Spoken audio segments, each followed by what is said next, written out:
Now the Lord is arrested and he is taken to the house of Caiaphas.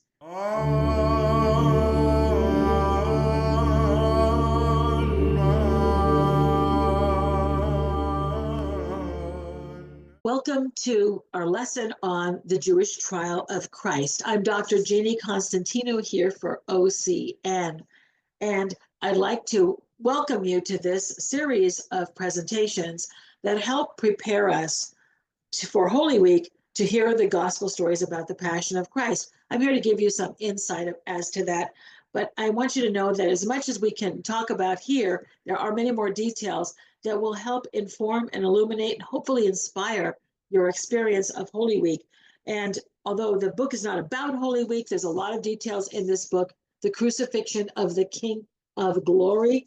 It is also available in Korean translation, in Romanian translation, and in Greek translation. So just to let you know that that's available for you if you want to learn more about the events leading up to and going through from the arrest of Christ, a background story, background information about the medical things that happened to him, about the legal issues involved, about the culture of the time. It's designed to give you a kind of inside look or behind the scenes look at what happened to the Lord that we talk about so much at Holy Week. We think we know everything there is to know because we know the stories. We hear them every year in church, but we don't know the details of what really happened. So tonight, we're going to talk about the trial of Christ, the first trial, and that is the Jewish trial. We're going to discuss it from the perspective of St. Matthew. We have the Jewish trial in 3 of the Gospels, Matthew, Mark, and Luke. John does not bother to detail for us what happened at the Jewish trial because that was already well known from what was discussed by Matthew, Mark, and Luke. He instead talks about an appearance before Annas, a little attempt by Annas, the father-in-law of Caiaphas, the high priest at the time, to sort of question Jesus. That doesn't go very well for Annas, but John gives us this detail of something that happened that is not reported in the other Gospels. You see, none of the Gospels has everything, and all of them differ a little bit in details, and that's natural. They each chose to tell the story in their own way. This is the account of the Jewish trial of Christ according to St. Matthew. It's found in chapter 26, and it begins on verse 57. So I am going to read it for you. Then we'll discuss every verse. Then those who had seized Jesus led him to Caiaphas the high priest, where the scribes and elders had gathered. But Peter followed him at a distance as far as the courtyard of the high priest. And going inside, he sat with the guards to see the end. Now the chief priests and the whole council sought false testimony against Jesus that they might put him to death. But they found none, though many false witnesses came forward. At last, 2 came forward and said, "This fellow said, I am able to destroy the temple of God and to build it in 3 days." And the high priest stood up and said, "Have you no answer to make? What is it that these men testify against you?"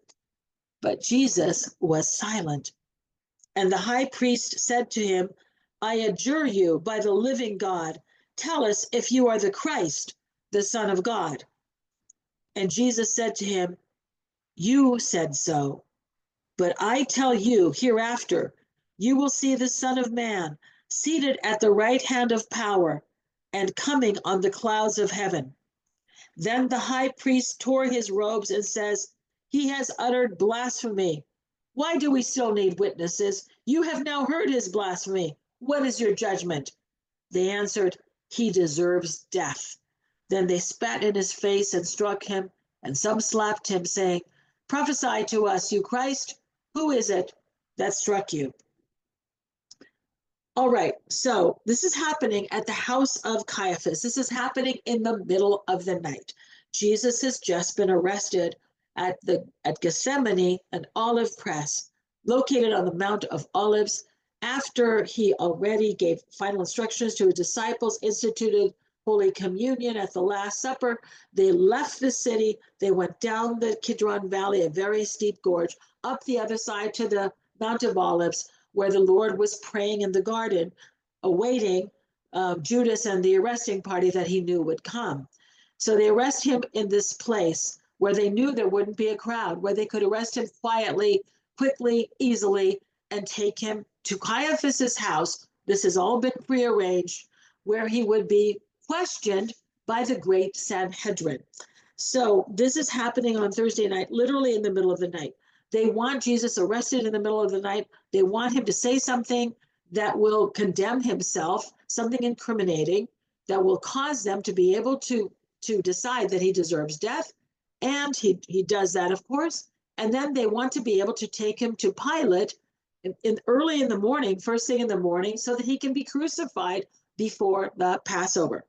So we know that the great Sanhedrin is hearing this case because it is being presided over by Caiaphas, the high priest. And this is happening at his house. This is highly irregular. The great Sanhedrin was the most important ruling body of the Jews. This is a council composed of 70 members of the leading men of Jerusalem.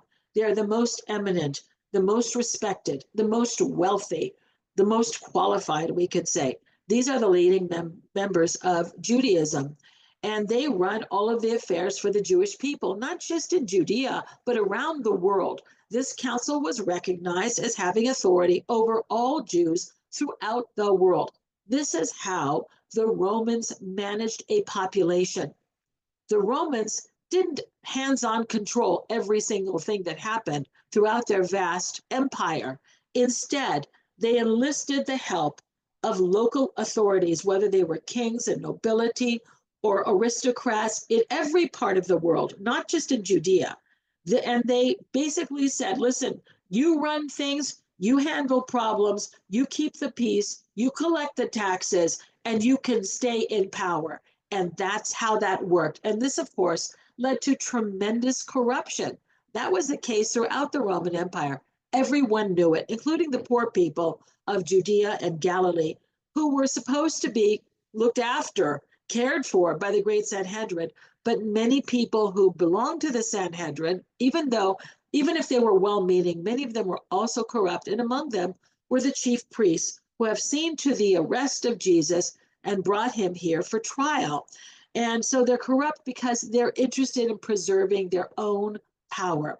If you're interested in learning more about this, the first lesson that we discussed was in this series was giving background about the people, the places, the times, the Jewish leaders, the various organizations or types of Jews at the time, and what complaints they had about Jesus.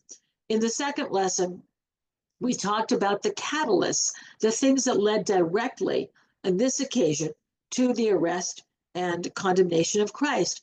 And the first thing was the raising of Lazarus, that God gave them great concern. And the second thing that happened was his entry into Jerusalem, in which the people hailed him as the Messiah. And the third thing that he did was he cleansed the temple, which was a direct threat to the chief priests and the temple, which was a money-making operation, which made them all very, very wealthy. Then after that, we talked about Judas and how he betrayed Christ in the next, the third lesson. Now this is the fourth lesson. Jesus has been arrested and he's been brought before Caiaphas, who is in charge of all of the Jewish nation. So the great Sanhedrin is the ruling body of the Jews. They literally made legislation, they made decisions, but presiding over them is always the high priest. He's the most important person of the nation. But I'm mentioning the great Sanhedrin to you because they are also the ones who are responsible later for persecuting the followers of Jesus of Nazareth. They're the ones who deputize Saul of Tarsus and give him authority to go to a faraway place like Damascus to arrest the followers of Jesus. People find that impossible to believe because they say, well, why would they have authority in Damascus, which is a whole different region? Well, that's because they were Jews. The Romans recognized and preferred that local authorities or religious groups like the Jews, they're kind of unique in that way, but they were seen as not only a religious group, but as an ethnic group, as a nation within the empire. And they were governed and ruled by their own. And that's what was perfectly fine with the Romans. They were happy to have ordinary local people manage their own affairs so they wouldn't have to. So as long as they cooperated with the Romans, that was perfectly fine with the Romans. So the Great Sanhedrin is the highest ruling body of the Jews, but there were lesser Sanhedrins composed of more local Sanhedrins, we could say regional courts composed of 23 rulers. And then there were local courts in the village or town of a bet din, is what they would call it, of 3 judges, comprised of 3 judges. Why is the Great Sanhedrin hearing this case? And only they could hear this case. Because they were the court of final jurisdiction, of the court of even first jurisdiction over certain types of cases. The way for the United States, the Supreme Court is a court of first jurisdiction over certain types of cases. For example, if 2 states are suing each other, for example, the state of California sues the state of Arizona. Well, that case can only be heard by the Supreme Court, cannot be heard by a lower court. In this case, at this time, only the Great Sanhedrin could hear 3 types of cases if a defendant was brought before them. They alone could hear a case brought against the king. They alone could hear a case brought against the high priest, and they alone could hear the case brought against a false prophet. And that is exactly why Jesus is being brought before them. He is being accused of being a false prophet. You have to see the signs to understand that. They don't say that directly in the scriptures, but that is clearly the case. Jesus is accused of being a false prophet. And this is something which is in the book of Deuteronomy, that a person who is a false prophet is to be put to death. And the description of that is one who leads the people astray. That precise language applied to Jesus is seen in Jewish writings against him later.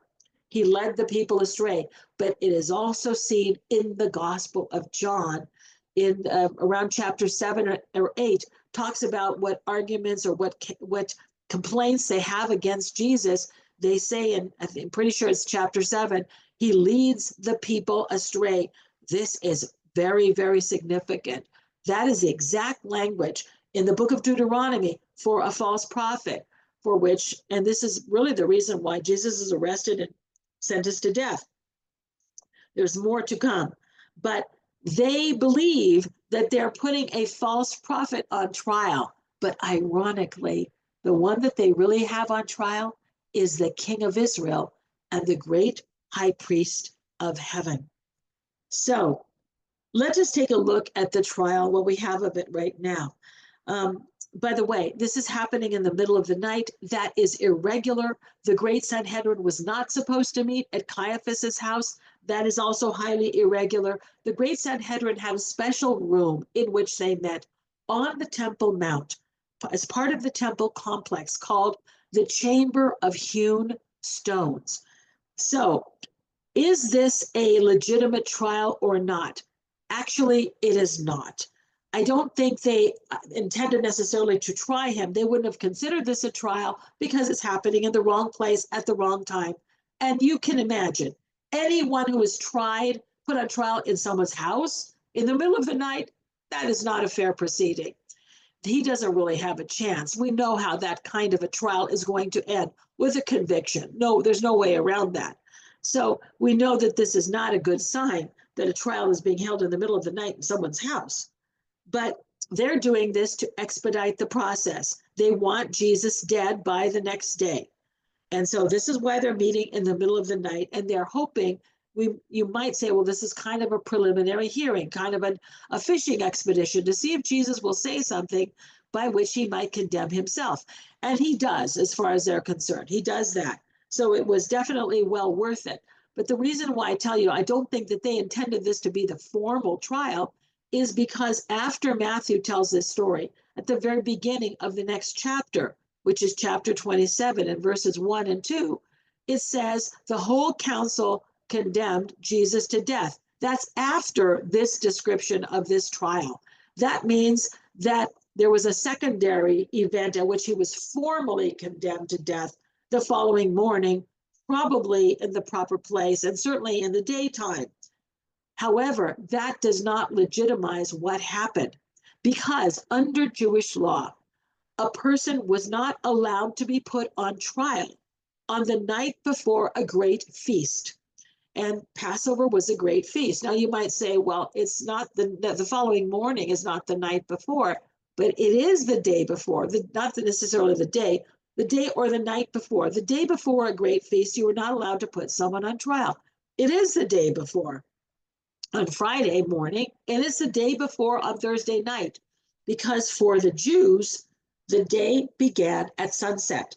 So whether it's what we would call Thursday night or Friday morning, that's the day before Passover, which will begin at sunset on Friday. So Thursday night at sunset begins the day before. That means that the trial of Jesus was illegal. There's a second reason why it is illegal. If you were going to have a trial and acquit someone, they could be acquitted immediately and set free.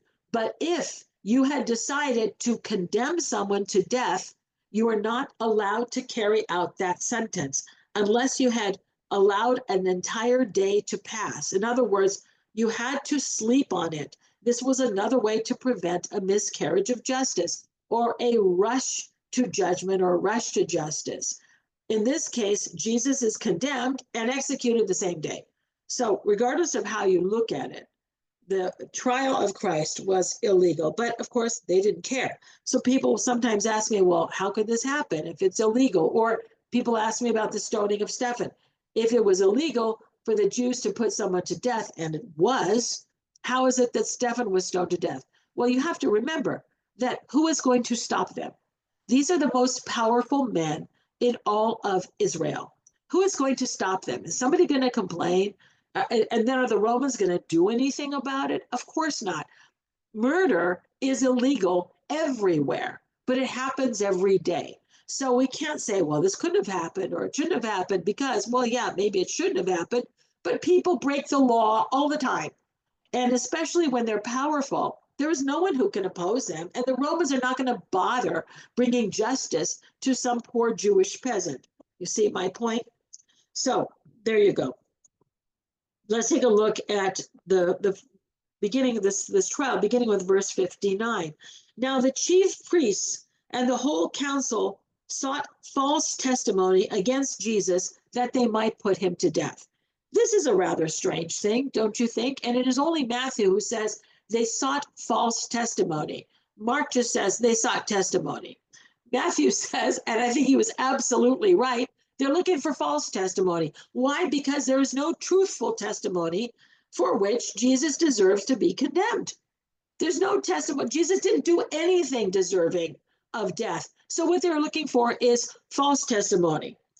This is very ironic, but it's the truth. Because he hasn't done anything deserving. So anything that somebody might say that rises to the occasion of a criminal charge that warrants the death penalty has to be false. So they're looking for false testimony. That's how corrupt the process is. And Matthew calls them out on that. Now listen to this, verse 60. But they found none, though many false witnesses came forward. Well, what does this mean? They found none, even though false testimony, even though there were many false witnesses.